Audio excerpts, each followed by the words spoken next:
What's up? It's your boy Kevin to turn on this motherfucking YouTube shit. This is serious. Wow, what the fuck?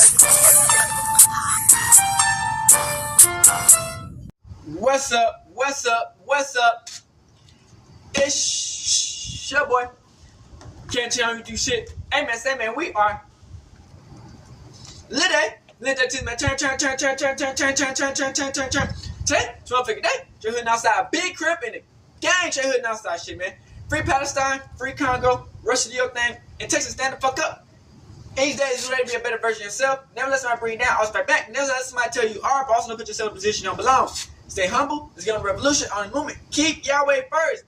Coming to you as a black Hebrew Israelite, as a real Jew. We out here. Alright. Today, it's motherfucking day. You're hooding outside. Big crib in it. Gang, you're hooding outside shit, man. Alright, gang. So, we've been talking about the Joolio, Foolio, Yugeen shit. The case, man. What's going on, man? This shit's getting wild. So, first off, fuck 12. Head ass for real. Yugeen done dropped his label. But what's the name when you like? His label not ATK no more. He didn't change his name. If you know why they do that. The label is gone. It's not ATK no more. Also, a little kid had recently passed away, and some crazy shit. You know what I'm saying? Like some pow pow pow. You know what I'm saying? Let's just say 6BLOCK. That's Joolio Foolio side is sliding. But I don't think they wasn't trying to get the kid. They were trying to get somebody else. Sad situation, RP. Also, the killers, alleged killers, are they looking like fools right now. One of them trying to fight for themselves, which is smart. Cause I already fight for myself on a major trial like this, then let a damn lawyer that I don't even know. If I get me a fucking court representative lawyer, bitch, I'm cooked, because half the time these lawyers work for the court. They work for the law. You know what I'm saying? You gotta get you like a really good lawyer who don't work for nobody, who really gonna fight for you, like a Steele or somebody. I don't know. And these people, man, they literally cooked themselves. They literally gave these niggas like the golden chest of all the evidence that gonna cook themselves. Like, they left all the evidence online in their car. This shit looking bad right now. So we got this video, man. The court case is continuing, man. And look, man, they might be cooked. Let's get into it.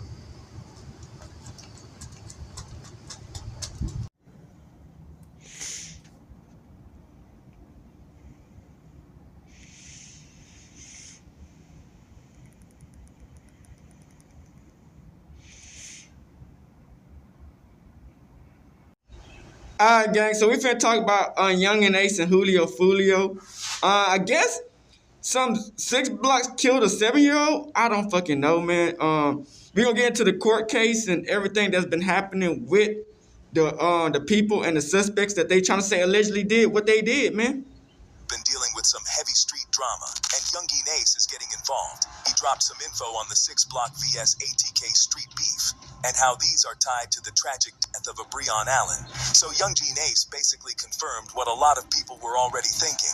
This recent shooting is directly tied to Joolio Foolio's death. At first, when 7-year-old Breon lost his life, it seemed like another tragic case of random gun violence.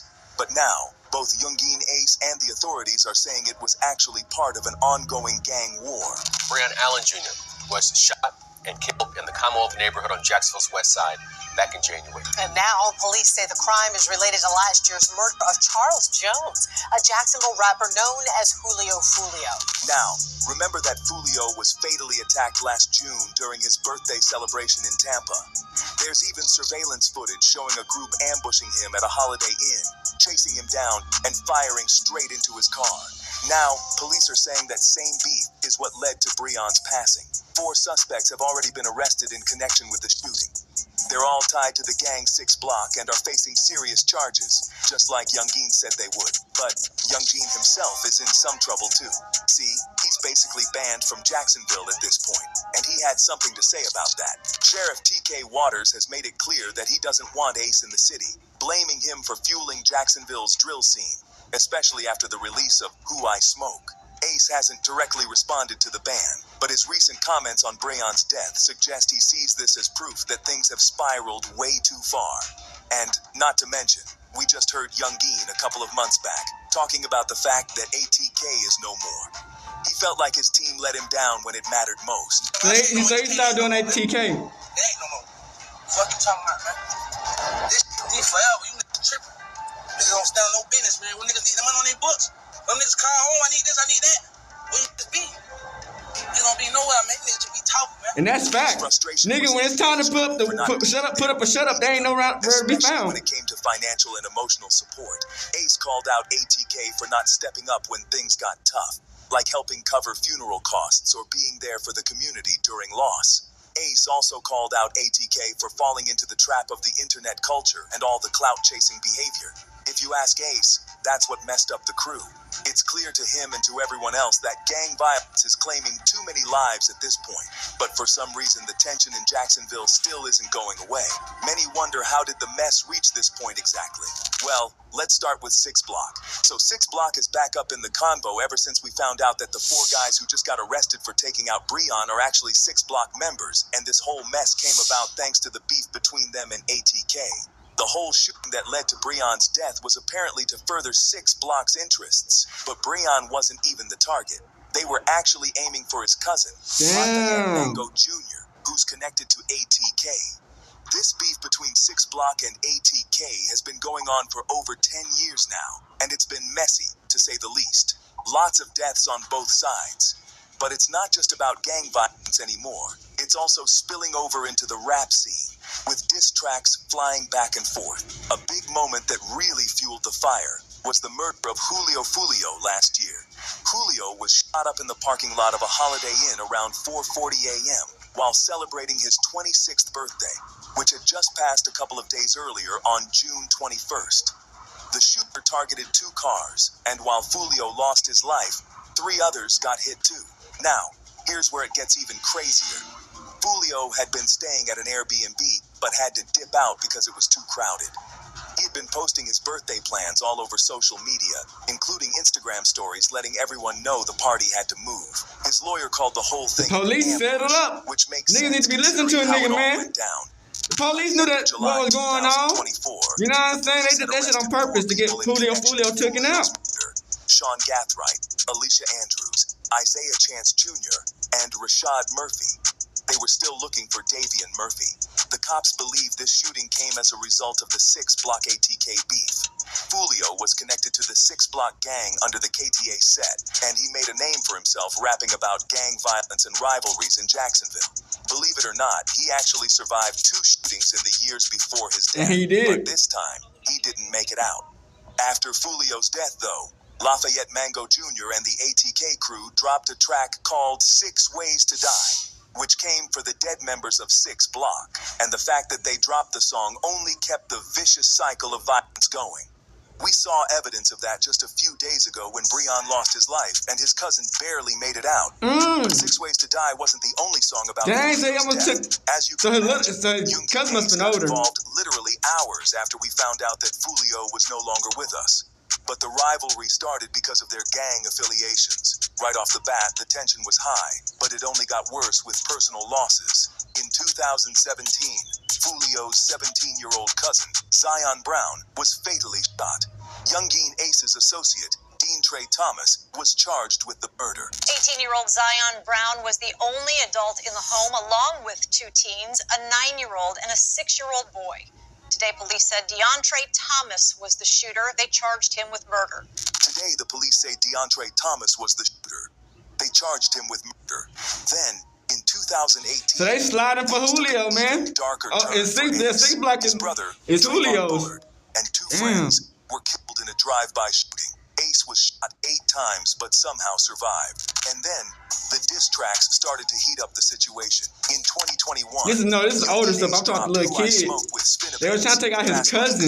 And Wappa with the They took out the little kid by accident. Foolio's fallen friends, Bibby, Techie, and Lil 9. The song used Vanessa Carlton's 1,000 Miles as a sample, and that made it even more controversial. It caught mainstream attention, but mostly for all the wrong reasons. Shout out to Rizzo, Foolio man. didn't hold back and responded with When I See You, which included audio from news coverage of Ace's brother's death and even filmed at the graves of Ace's deceased loved ones. It was just as disrespectful, and the feud kept spiraling from there. As the rivalry continued, Foolio accused Ace of snitching in 2023 after Ace was seen testifying about a fight involving his crew. Foolio called him a rat, and they both dropped more diss tracks, taking shots at each other's gangs and fallen friends. Things took a tragic turn on June 23rd, 2024, when Foolio got murked. This basically marked a turning point in the beef, but Yugeen Ace didn't stop. Just hours after Foolio's death, Ace released Do It, and a few days later, he dropped Game Over. Both songs referenced Foolio's passing and mocked his ties to 6BLOCK. The timing of these songs stirred up anger from fans in the community. You don't even have no name to call him Little Do It. Disrespectful. Even though Foolio said in a 2021 interview that he had spoken with Ace and was open to squashing the beef, the rivalry never fully ended until Foolio's death. Safe to say at this point, the Breon Allen case just adds to the mess in Jacksonville. His death is part of the crazy ongoing drama between Yugeen Ace and Joolio Foolio's crews. It's like, the deeper you dig into this, the more you realize how intertwined it is with the streets and gang life. When someone like Breon gets caught up, it's usually a result of all this back and forth. We know how it goes. The retaliation, the dissing. It's a never-ending cycle. And even though the perps are mostly staying low, we all know who's involved. Now, as for how this rivalry's gonna end, honestly, it doesn't look like it's stopping anytime soon. No, I don't think so. I think because they didn't get a lot of coverage. You know what I'm saying? It's like more people who done passed away. That we know about, you know what I'm saying? Gang politics. There's way more people that we just don't know about them passed away. This might just keep spiraling. Either more people get hurt, or it ends with someone facing serious time. Speaking of which, could Yugeen Ace end up in jail? Yeah, definitely. The more this beef plays out, the more likely it is that the law starts to pay attention. He's tied up in all this violence, the disses, the gang connections. You know the feds are watching. If they can pin anything on him, whether it's violence or illegal activities tied to the crew, he could easily end up facing charges. Right now, he might be skating by, but this drama isn't over, and it wouldn't be surprising if he's next on the list for the law to come after. It's a messed up situation, and it seems like it's either gonna end in more bloodshed or in someone doing time. But what do you think about Yugeen speaking up about the recent Jacksonville tragedy? Do you think he was right? Let us know about it down below. Did you know a tweet went viral sharing streets saying Foolio's goons finally caught Yugeen Ace lacking? This Jacksonville beef just getting started, as the Jacksonville sheriff just called out Yugeen Ace by name for the passing of Joolio Foolio. It was reported Jacksonville Sheriff TK Waters sends a PSA to Yugeen Ace and his crew, ATK, after Joolio Foolio's hitters were caught. So Yugeen Ace has long been known in Jacksonville. We are consistently monitoring those groups. We have people that are always watching them. I won't speak to the chief's investigation. That's up to TPD. We don't have an investigation on him right now, but he can't move around in Jacksonville without us knowing about it.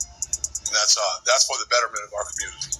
The sheriff went into further detail about picking up the Jacksonville rapper. The drill rappers. You have drill down here. Oh, yeah. I thought that was a Chicago thing. No, man, it's down here too, man. And the thing about it is we like to run them out of town. Like, there's a couple of them that they know they can't live here anymore. There was a particular song. It's Vanessa Carlton. What's the name of that song? It's real catchy. Everybody likes it. Yeah, 1,000 Miles. They sampled her song, and then they made a song, a rap to it, and they were talking about people that actually been in Jacksonville. About 5 or 6 of them, right? They named in that song. They did name it. But that's what. Look at Brainiac right here. Goofy ass. But it's impactful because they're talking about people that have actually been. Those people have parents. They have mothers. They have fathers. They have brothers and sisters that feel the effects of what's going on. They think it's a joke. Because the police have been watching Ace for some time. Just recently, the 5 people who took out Joolio Foolio were arrested, with rumors circulating they were hired hitmen. From Alicia, Isaiah, Sean, Rashad, and Davion, police believe Ace was the main kingpin. This is why the authorities have been canceling all of Ace's concerts, trying to limit his business and income. Jacksonville police and I don't know how they be doing it, but they always my shows. What's up with y'all? What's going on? They be hating, man. My show? I don't even live in Jacksonville. Why y'all want to cancel my? Why y'all trying to my money? Yeah, man, y'all trying to my life. Cause y'all worry about what I got going on. I ain't with y'all. Y'all canceled all my shows, but I just had a show in Temple. Y'all got my show canceled in Tampa. I had a show in Virginia. I called, got my show canceled up. I had a show in Gainesville. Y'all canceled my show in Gainesville before. Daytona. You feel me? Like, what's really going on? They believe this for a specific reason, and it was all due to a leaked video. It was reported Jacksonville rapper admits to targeting Foolio because Young and Ace put up $10,000 on his head. Hey, on everything I love, bro. On the homies, bro. I put it on everything on my soul, on my kids.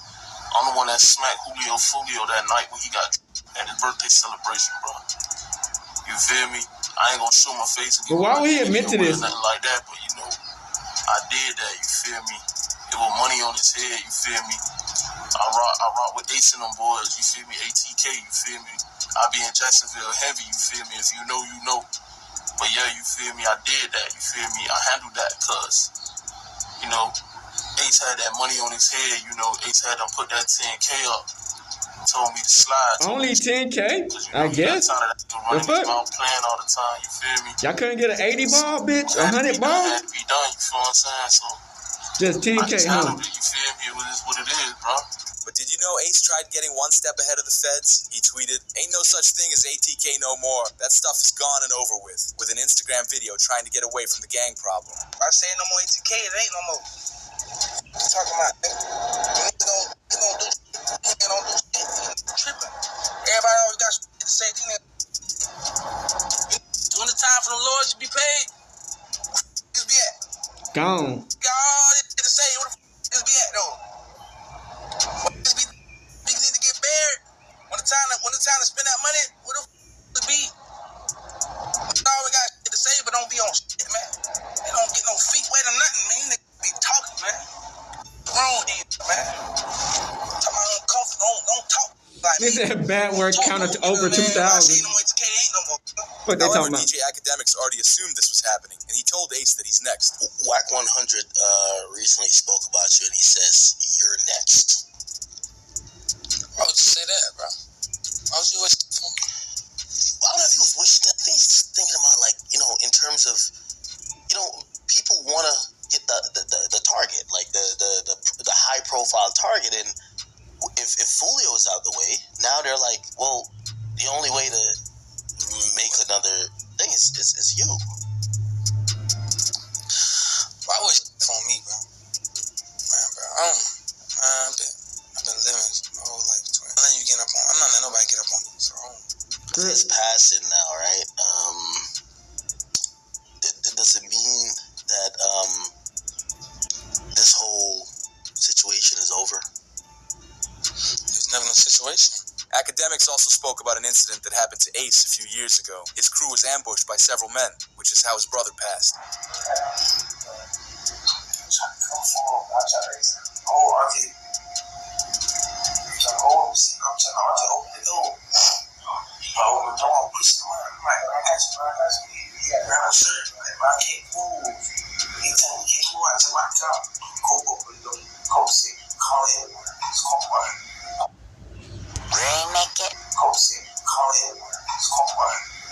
Because even though Ace has had multiple run-ins with his ops, it's the police that are after him now, as the police were able to find more evidence relating to Ace being the lead man that had Foolio dealt with. It reads Joolio, born June 21st, 1998, was involved in an ambushing by rival street members in Tampa. What was supposed to be a celebration weekend for his birthday turned into the worst thing imaginable due to social media. Foolio and his crew rented an Airbnb for the weekend. Once they arrived, Foolio immediately began posting on Instagram. Hey, the pool party start today at 5, 6 o'clock.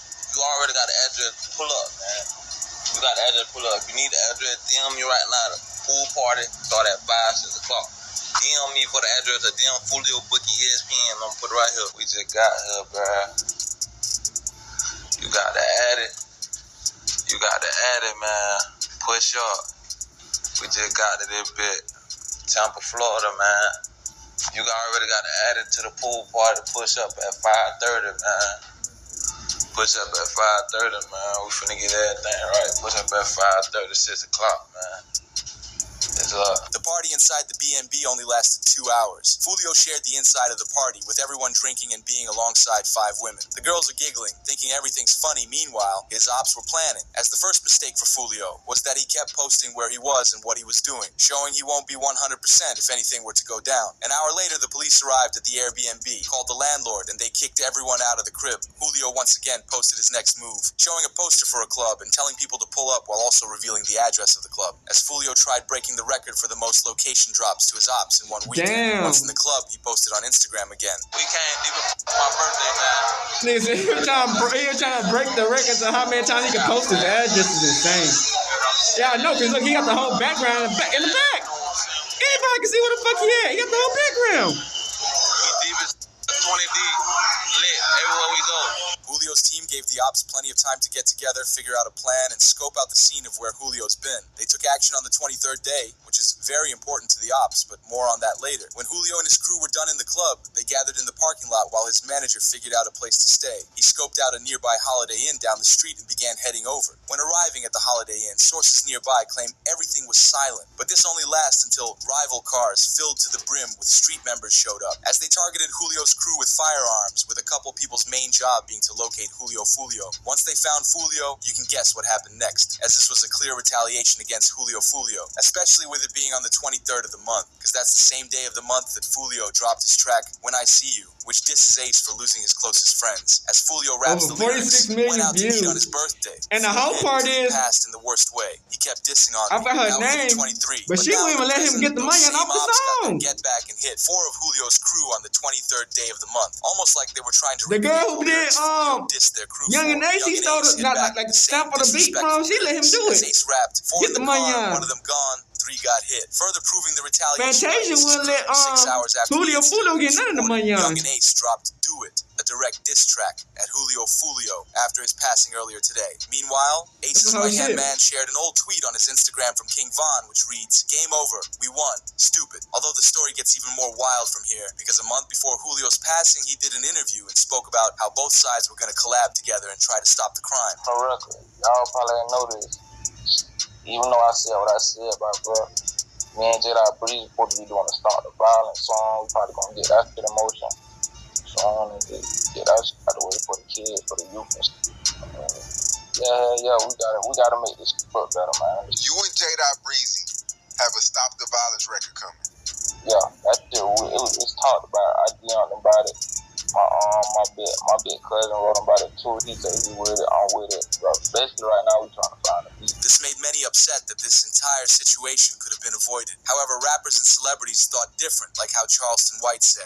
Everybody saying, man, what you think about this? Well, all I'm gonna say is, man, that works hard. He earned this here. And goddamn it, should nobody be sad? Way that live and talk gangster. Should nobody be sad what did happen to Julio Foolio? One thing we know about it, he didn't go to heaven. That ain't good, wasn't it? You don't know one that. thing about it, he ain't in heaven. Nah, wait, that boy, listen, he had all the time in the world to apologize to them people. He was going to the graveyard, rapping at the graveyard. Man, that was making people mama cry. There's some people relieved, wiping their forehead saying, "Oh, Lord, thank you." And then there's some people crying, saying, "Oh, we gonna miss one leg, one foot." As Charleston White stated, Julio's not going to heaven for one specific reason, which is the passing of Ace's best friend, ATK Mitch. Back in April 2022, officers saw Julio driving a Dodge Durango with illegal window tint. They pulled him over to ask some questions, but suddenly a prosecutor arrived on scene. The prosecutor searched Julio's vehicle illegally and told the officers who he was, which is when he was detained and put in the back of the cop car. Alright, so I ain't want to bring it up. I know you can be upset.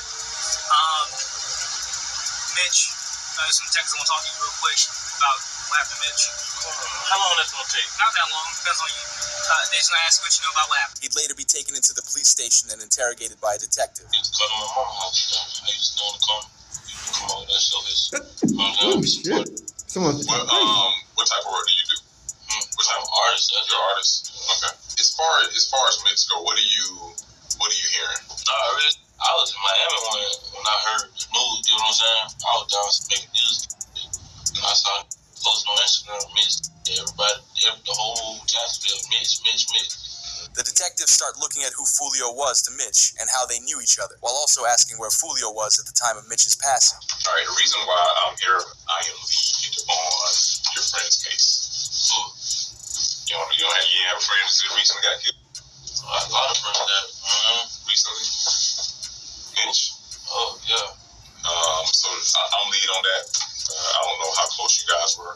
Can you kind of give me just run down on y'all relationship when y'all met? How long y'all been partners or whatever? The detectives had nothing on Joolio, but hoped he would slip up as they fished for any information they could get from him. But Foolio continues to tell the detectives he doesn't know anything. Guys, if you may know or hear something, that'd be helpful as well. Because if you know his mom, you can sit up there and call his mom, then I'm pretty sure you would want her to have some answers as well. My little brother, I don't know who did. I don't know.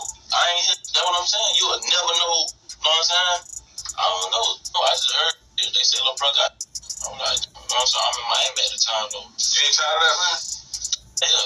But I'm knowing it. While Foolio shuts down any involvement in Mitch's passing, they ask if Julio's music is why so much crime is around him. As they're getting frustrated, he continued staying quiet. If you think that your music or your ways or the way you conduct yourself through your music... Man, people gonna die no matter music or what. You know what I'm saying? That's just how life is. We should ask, don't the people overseas get tired of killing innocent people?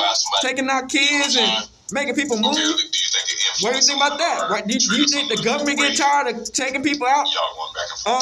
The CIA, assassinating people and stuff? What about all that? This left many Nobody had nothing to say about that. To police. But in 2025, Julio's passing is looked at as retaliation for ATK Mitch. If you have passion and drive.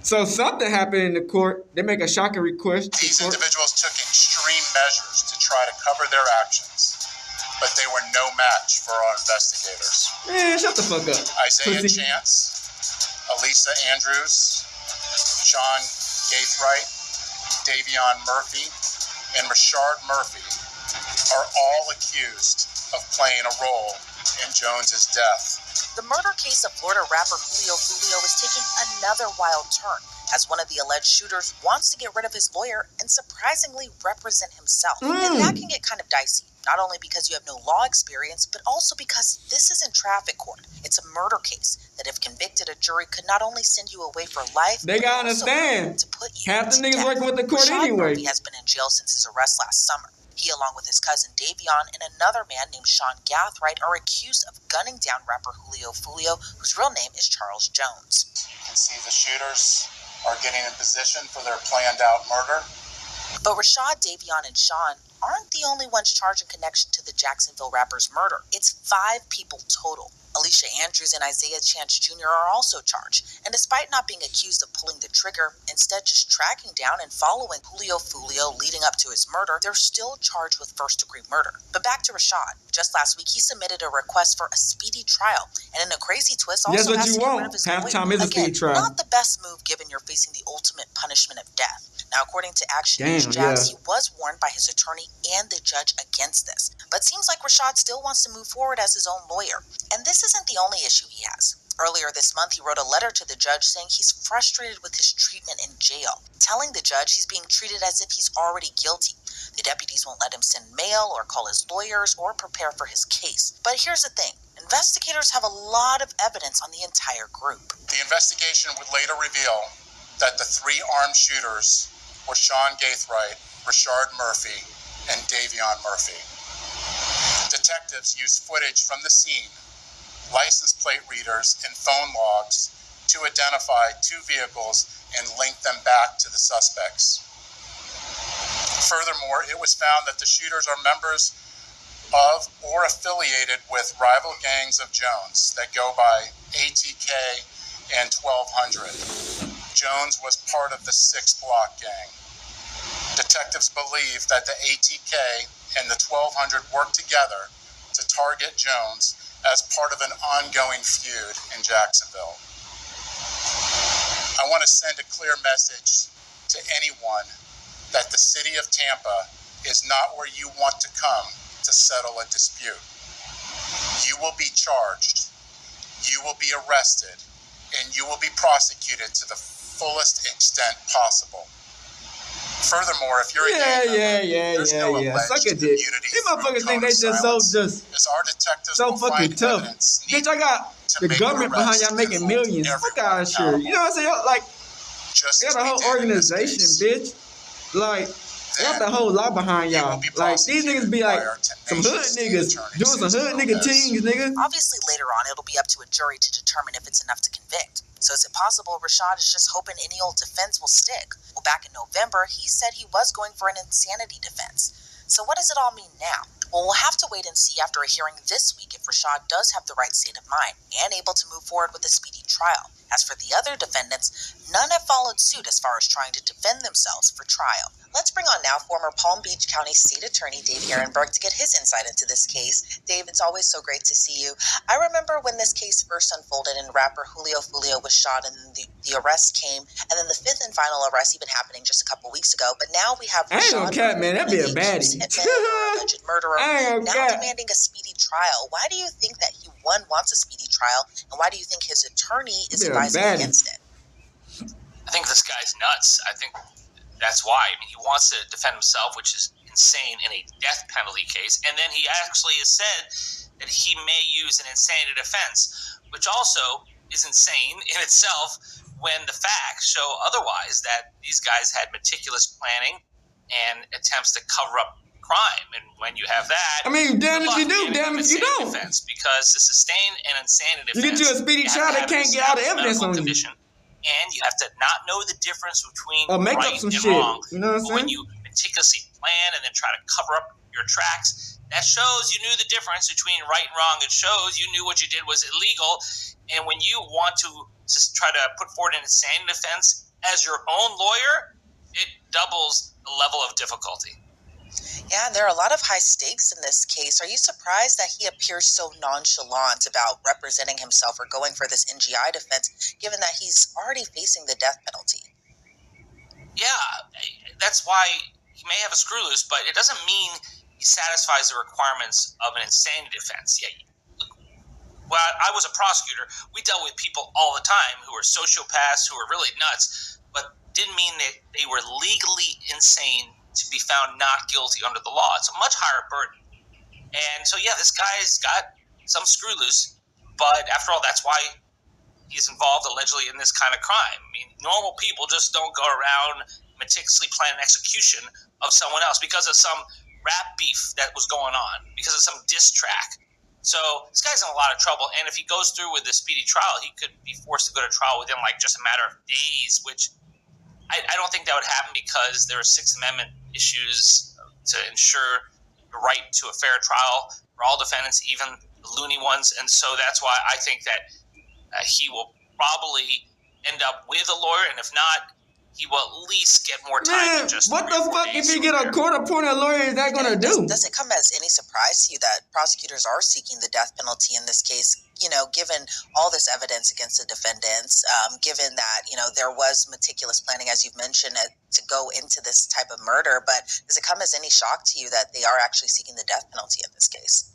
Well, when it comes to death penalty, you have to have at least one aggravator, and there's a series of statutory aggravators. So part of the reasoning is out of the prosecutor's hands. I mean, they do have discretion whether or not to seek it, but they can't just invent saying, I think that this was just a bad case. They can't just invent reasons. You have to have a statutory reason why you can get the death penalty. For example, was it cold, calculated, and premeditated? Well, okay, you know, there you go.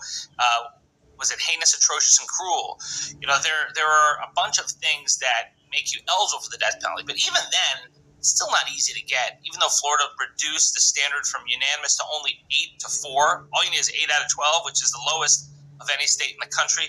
Still, the jury has to be unanimous on at least one aggravator. And then the defense can come up with any mitigator they want. His mother didn't love him enough. His mother smoked in the womb. That was actually a mitigator that was used in the Parkland Massacre case that the defense used successfully. His mother smoked while he was in the womb. He didn't get the oxygen he needed. So it's not easy to get the death penalty, even under the reduced standards. But it's generally reserved for the person who pulls the trigger. I'd be surprised if they're able to get the death penalty for someone who was involved in the murder, but was not the one who actually pulled the trigger. And in this case, we're seeing that Rashad Murphy is, writing to the judge. In your experience, you see a lot of defendants writing letters to the judge. We've seen this plenty of times in the Sarah Boone case, but in this case, Rashad Murphy told the judge that he's being treated as if he's already been found guilty. He said the deputies won't let him send mail or call his lawyer or even prepare for his case. What do you think that really does? And can the judge kind of even have the discretion to address issues that are even going on in the jail? Yeah, this happens all the time. Defendants need to work with their lawyer, though. And for some reason, this guy doesn't get along well with his lawyer, and he wants to represent himself. Another reason why you need a lawyer, because the judge is unlikely going to deal with a defendant and his request. Generally, it's a lawyer who has to present it to the court and say, my client needs to be able to prepare and only gets 15 minutes a day in the law library. I mean, there are certain things that you can do in order to get more time to get visiting hours with your lawyer, to get more confidentiality where you're in a separate room so you're not around other people. There are certain things you could get from the court, but this guy is not going about it the right way. And given the magnitude of this case, you have 5 defendants, some who are being tried separately, like Alicia Andrews, who is alleged to have tracked down the victim. But if Rashad Murphy continues to represent himself and a judge approves that at his trial, what does that kind of mean for all the other defendants in this case, especially given that, from what we know, Rashad Murphy doesn't have law experience or, any type of degree that would make him a lawyer. If you know your rights for the other defendants, and you look into the law, might be a slip up if he is you can beat a case. Chosen to represent himself. You know what I'm saying?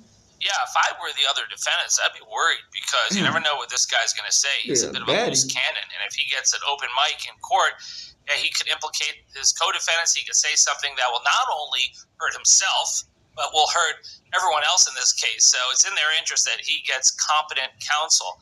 Doesn't look like he's going down that road right now, but maybe cooler heads will prevail.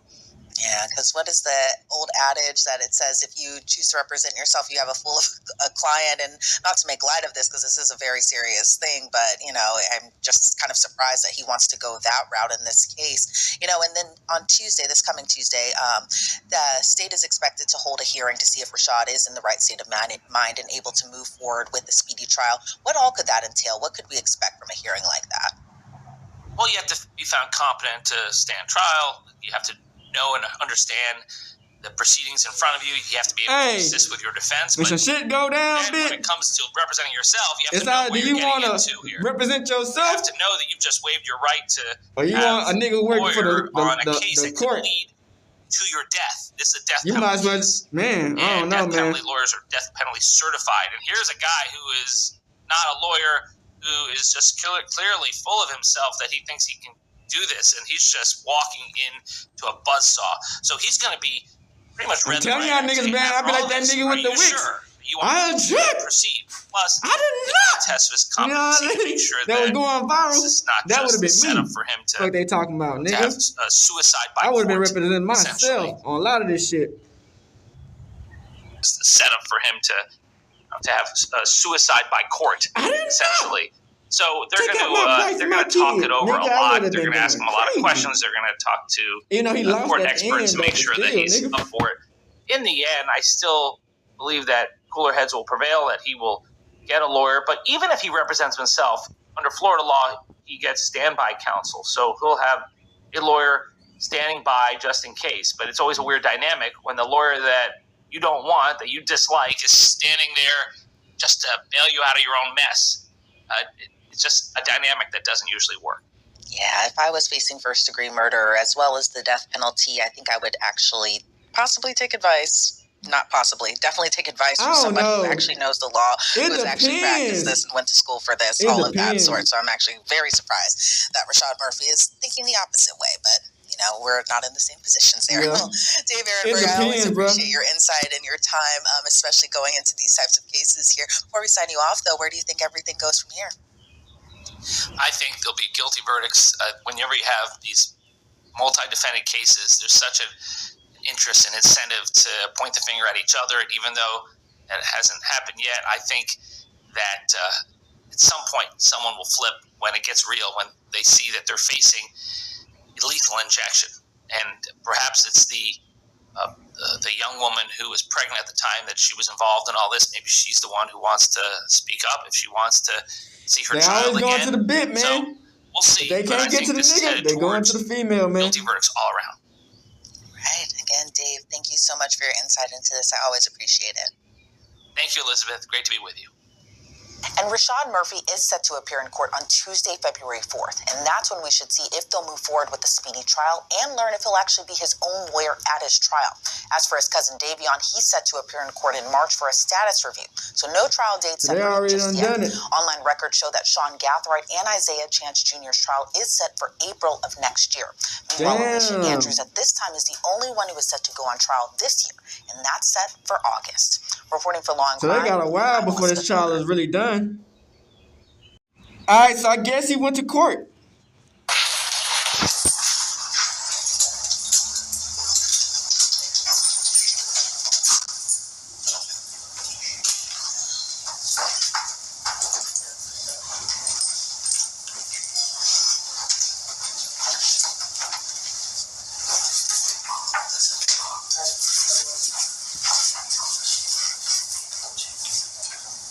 This dude said he wanted to represent himself.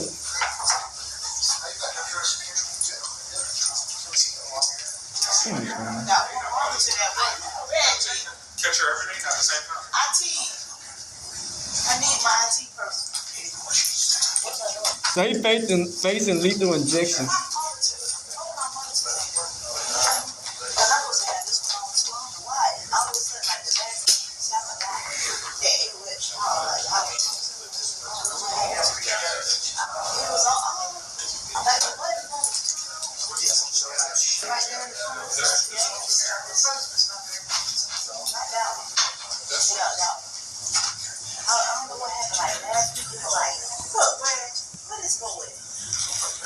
Damn, man. He might as well represent himself. Shit. At the end of the day, it's like, that's like being a motherfucking, putting your fucking blood on yourself in front of a lion. Think the lion gonna try to save you, bitch. I got meat and blood all on my ass, and I'm expecting this lion to protect me from this other lion, bitch. They both gonna eat me.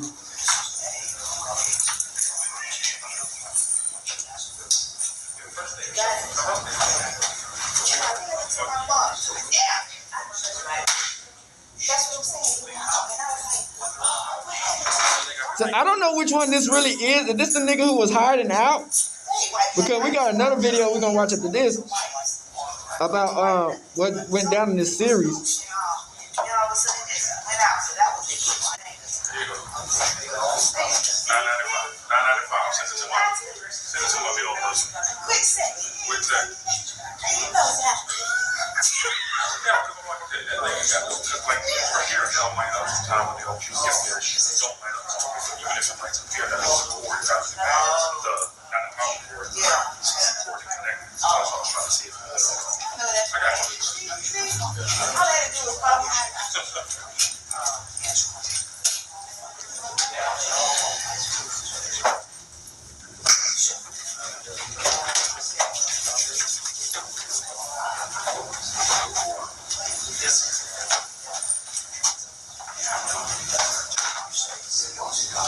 Damned if you do, damned if you don't.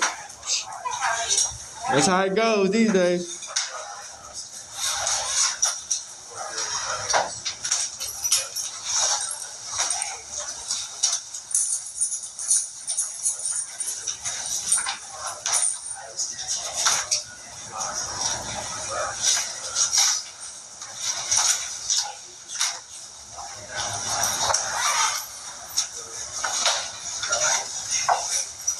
But you know how stressful it is, bro, to go to court?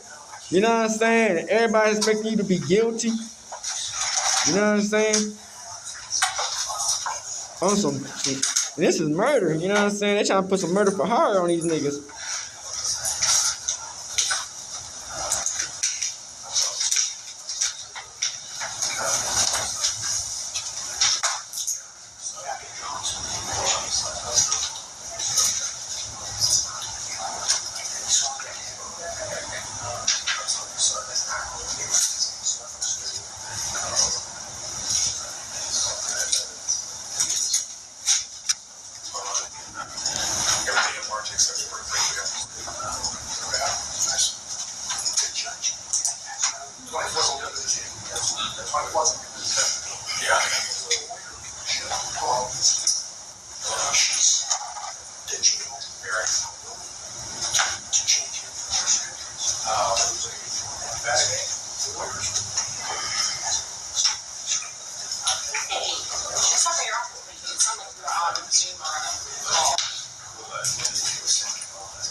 Oh, so it's gonna be a female, a white lady.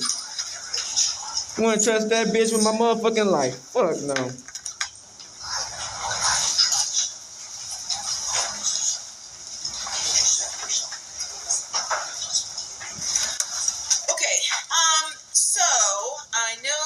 Set today for me to conduct a Ferretta he fist bumps Mr. Murphy, and I will do that. I would note that the last hearing, I find that Mr. Murphy's request to represent himself was not unequivocal. At one point, he said he wanted to represent himself. Then he said he wanted time to hire new counsel, and I candidly am still unsure as to really what Mr. Murphy truly wants. I suspect that Mr. Murphy, understandably so, is very frustrated by the restrictions he's been placed on in Hillsborough. Yeah, because y'all treat that nigga like a motherfucking animal, what bitch. I would like to do, Mr. Murphy, before we get into the issue of whether or not they trying to say he already did what he did to Joolio Foolio. We don't know that. Constitutional right to be represented by counsel. I've asked the representative from the jail, Ms. Hamill-Harris, to be here, and I'm going to delve a little further into what the restrictions are and see if I can get a better grasp on what's going on there. So with your permission, I'd like to set off the Ferretta for now, let Mr. Gonzalez go ahead and represent you for this portion, and then after we kind of work through those issues, then we can go on to the Ferretta colloquy, assuming you still want to go forward with your intention to represent yourself. Does that sound good to you? Yes, ma'am. Okay. For you to give up your right to be represented by counsel is, in my opinion, such a fundamental mistake on your part. But the Constitution, the United States Constitution, allows people to make horrible mistakes. I mean, what does it matter to you? You gonna go home. They should not. You gonna go to your kids. But I think you gonna lock some more niggas up. You know what I'm saying? So it's like, incorrect impression. What does it matter to you? That if you choose to represent yourself, then you can file your demand for speedy trial, and then a magic wand will be waved, and you'll be home sooner. And I don't think that is a correct assumption at all. And the downside to you is literally the ending of your life via the death penalty. That's the downside for you rolling the dice. So I just need, if you wish to pursue representing, if I find that you wish to pursue representing yourself, we'll have the Ferretta colloquy, and I will go over everything, every way you're going to be hindered by making that choice. And if I find that you are knowingly and voluntarily waiving your right to be represented by counsel, and then I will grant your request.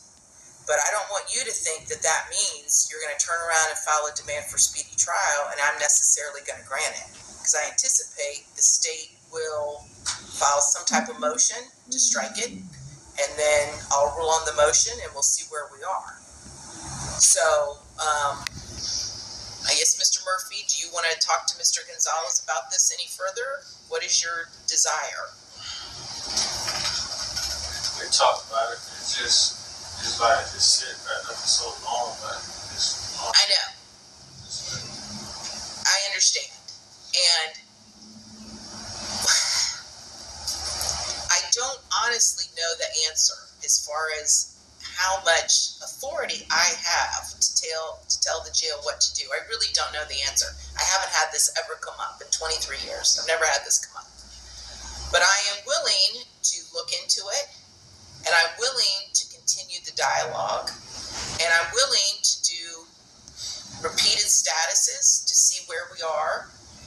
And if you would be willing at this point to keep Mr. Gonzalez on as your counsel and allow him to guide you through this process.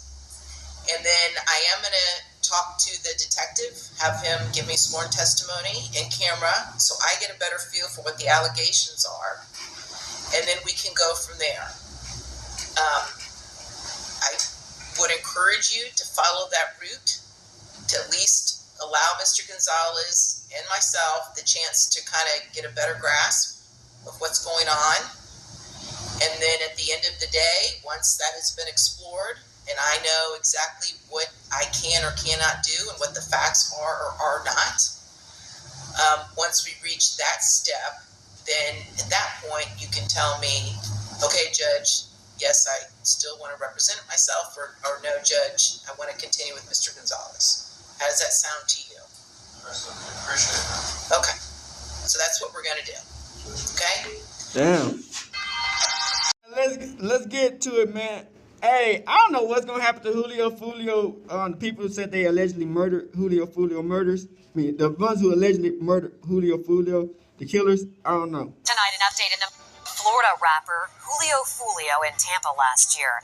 Devion Murphy, the fifth person arrested in connection to the shooting, will remain in jail until trial. The most recently arrested suspect in the murder of Jacksonville rapper Foolio has been denied bond and is facing the death penalty. He puts out his arms like this, and it appears that he's brandishing a rifle with one hand extended and one, what I would consider the trigger finger. He's holding it like this. Shout out to Chop Post. Then he walks around, and then he does it again, and he does it multiple times. Breaking news out of Jacksonville, Florida, seems to seal the fate of the suspects in the murder of Joolio, Foolio. Apparently, these guys are getting destroyed in court. Well, Linda, today we learned that the state announced that it is considering the death penalty in this case, but a final decision has not been made yet on which of those defendants, if any, will be facing it. Now, some of you can remember the recent news about how, after being on the run for over 6 months, Devion Murphy, the final suspect in the case, was finally caught. Fifth person wanted in connection with the Jacksonville rapper Joolio, Foolio is finally in custody. He was found right here in Jacksonville. Police had been looking for Devion Murphy for more than 6 months. And just like his co-defendants, Murphy has been hit with the same charges, and the court experience has definitely not been fun. Were the comments that you were making about the shooter that you suspected in those videos is Devion Murphy intended to elicit some kind of response from Mr. Murphy? No. At this point, it's safe to say Foolio's alleged KRs are officially done for.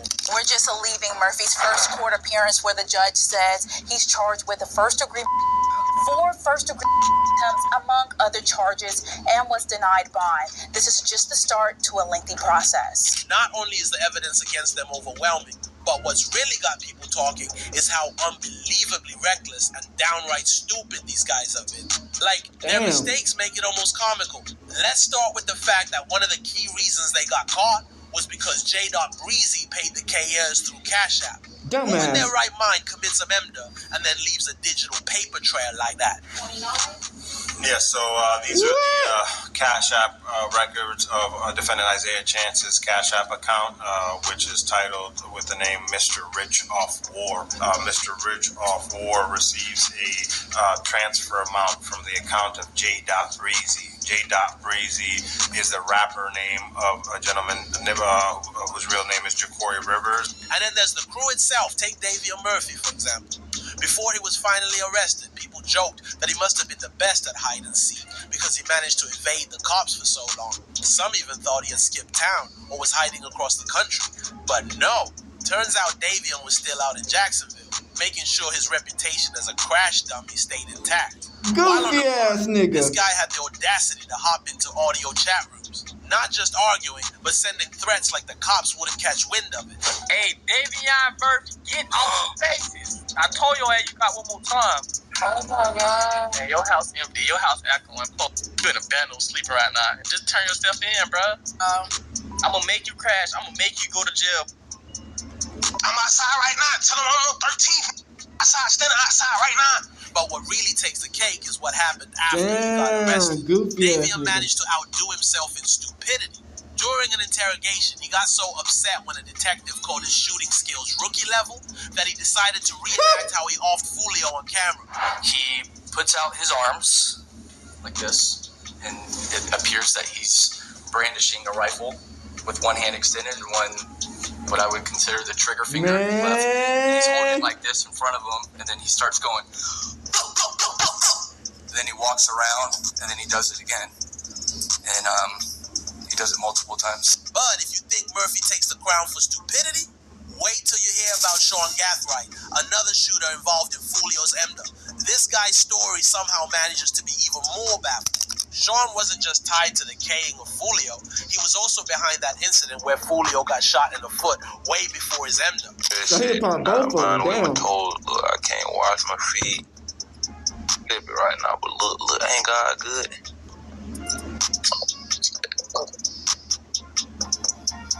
In new court documents, investigators say there's evidence linking one accused Charles Jones, also known as Foolio, to a previous attempt last year. What's even wilder is that Sean's involvement in all of this doesn't even make sense. Unlike most of the others involved in this case, Sean wasn't some gang member with a long list of enemies or someone with a personal vendetta against Foolio.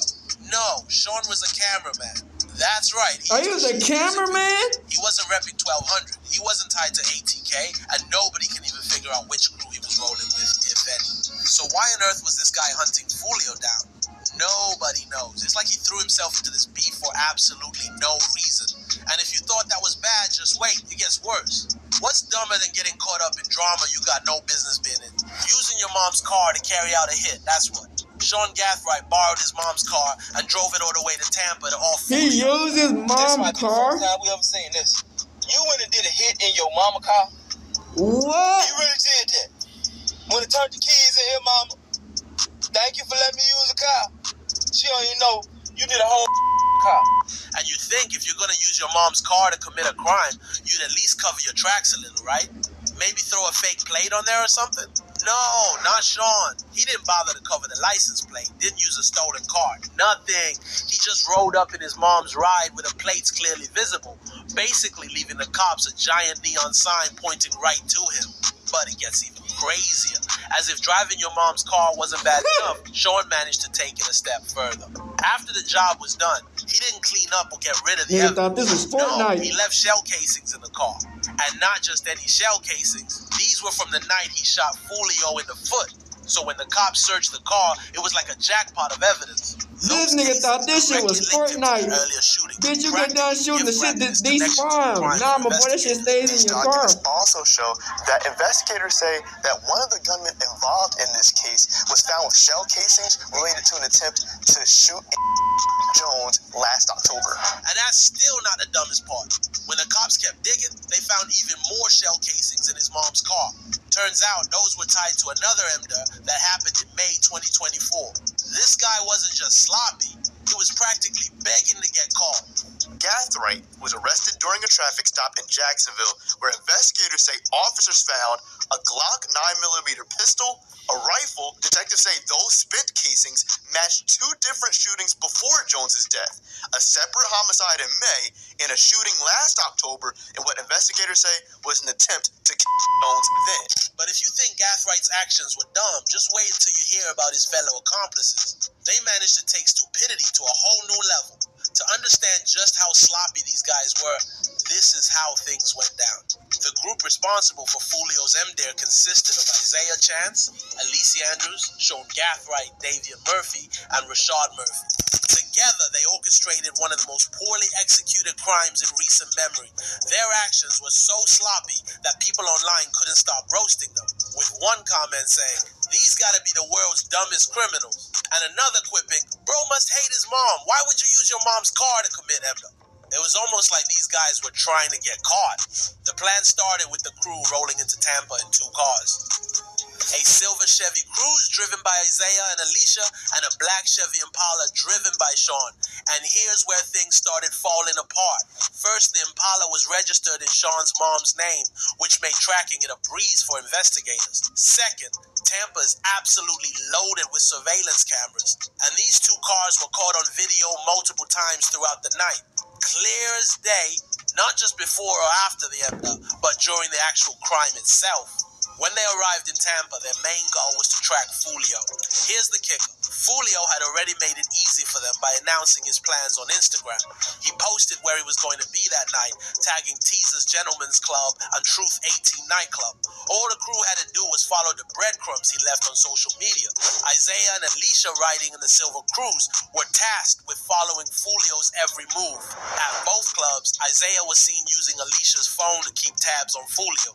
Investigators later confirmed this with phone records, which also revealed that Isaiah was in constant contact with Sean, who was riding in the Impala with Rashad and Davian. The crew wasn't exactly subtle. Surveillance footage showed the crews doing laps around Foolio's car at both clubs. If the cameras didn't catch them, their behavior would have still made them stand out. It was like they were begging to be noticed. Meanwhile, Sean, Rashad, and Davian were lying in wait, ready to make their move. The real drama unfolded at their final destination, Holmes II Suites.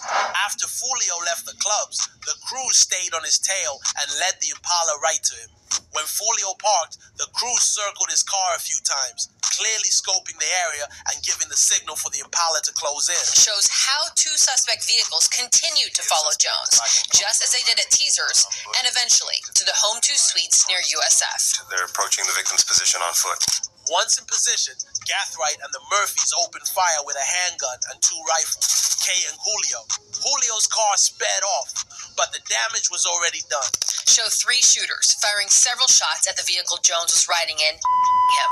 The shooters thought they had pulled off the perfect crime, but they severely underestimated modern surveillance technology. After the shooting, the crew headed back to their Airbnb, which they had booked from June 22nd to June 24th. The spot wasn't just a place to crash. It ended up being a goldmine of evidence for investigators. Why? Because the front door had a ring camera that captured their every move. The footage showed Isaiah stepping out for a moment with a champagne flute, Davian carrying a bag, and the entire group walking in and out multiple times. Alicia was even caught on camera wearing the exact same outfit she had on during the MDA. For investigators, this was like striking gold. It tied the crew to the crime and gave them a clear picture of their post-MDA behavior. But the detectives didn't stop there. They kept digging, and Sean Gathwright's sloppy moves made their job even easier. About 12 hours after the MDA, Gathright was spotted at a family member's house. He showed up dressed in all black, matching the outfit he was seen wearing in the surveillance footage from the crime scene. That's crazy. He stayed inside for a couple of hours, but what he did when he came back out was what really caught investigators' attention. Around 6:30 p.m., he was spotted talking on his phone while wiping down his car's exterior and interior door handles with a rag. Clearly, he was trying to clean up and get rid of evidence. But Gathright didn't stop there. He also moved several bags into the garage where a 2004 gold Toyota 4Runner was parked. After shifting the bags, he left in the 4Runner, probably thinking he was covering his tracks. Unfortunately for him, that 4Runner turned out to be a huge mistake. It became the thread that unraveled everything and led the feds straight to their doorstep. A few days later, Gathright was arrested while driving the same 4Runner. Now, here's where things get interesting. There's a growing theory that Gathright might have flipped and snitched on his accomplices. Why? Because after his arrest, things started moving fast. Within a month, law enforcement had tracked down and arrested everyone involved for a case that could have dragged on for years. The speed with which they closed in on the suspects raised eyebrows.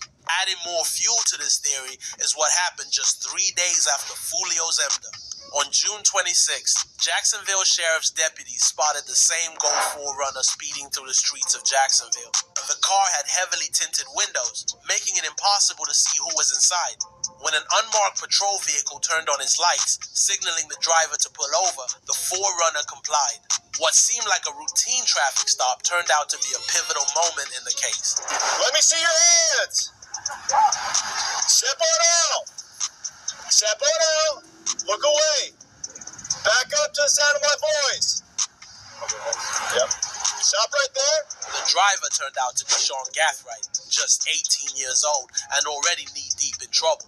When deputies approached the forerunner, they immediately caught a strong whiff of marijuana wafting out of the car. Sean tried to play it cool, denying that he had anything to do with the smell, but that didn't work. The odor alone gave them probable cause to search the vehicle, so they asked Sean to step out and wait by the back of the car while they got to work. What they found during the search painted a much bigger picture of what Sean was up to. For starters, they uncovered a small bag with marijuana residue and some mushrooms. That might have seemed minor on its own, but it was just the tip of the iceberg. Things got more serious when they dug into the center console and found a Glock 19, a semi-automatic pistol. Finding a gun in a situation like this is a major red flag, but it didn't stop there. In the backseat, they discovered multiple bags of ammunition and firearm parts. This wasn't some casual stash. It looked like Sean was ready for battle. Between the drugs, the gun, and the ammo, it was clear Sean was involved in something much bigger than just cruising around town.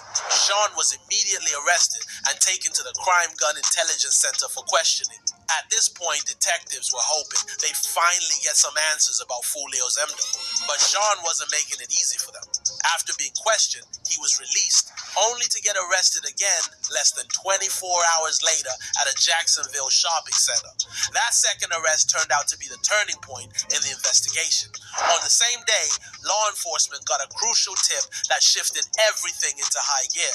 The tip suggested a full-blown EMDA conspiracy, and Sean's arrest seemed to be the missing piece that allowed detectives to start connecting the dots. Armed with this new information, detectives wasted no time getting a search warrant. Their next target? A house on Jacksonville's north side, where they believe two other suspects, Isaiah Chance and Alicia Andrews, were hiding out. Officers surrounded the house and used a PA system to announce their presence, calling for Isaiah and Alicia to come out peacefully. They spent 15 to 20 minutes trying to coax the pair out, urging them to surrender without making the situation worse. Keep coming. Stop. Stop. Turn around. Keep your hands up. Turn around. Hands up. Keep your hands up. Keep walking. Keep walking. Keep walking. Keep walking. Now turn around. Put your hands behind your back. Eventually, Isaiah and Alicia were taken into custody, which was a huge break in the case. Now, with 3 suspects behind bars, the investigation was starting to piece together. But there was still one more major player on the loose, Rashad Murphy. The Jacksonville Sheriff's Office, with help from U.S. Marshals, tracked Rashad's movements and eventually pinpointed him at the Collins Preserve Apartments in the Ortega area of Jacksonville. The day after Isaiah and Alicia were arrested, SWAT units were sent to the apartments to find Murphy. They set up a perimeter around the place to keep him from escaping. Reports soon came in that Rashad was barricaded inside the apartment, holding a gun to his head and on FaceTime with his girlfriend, refusing to come out. After a tense standoff that lasted until just after midnight, Rashad finally surrendered, bringing this dramatic chapter to a close. That's the one who's giving you, who's trying to represent himself. Damn.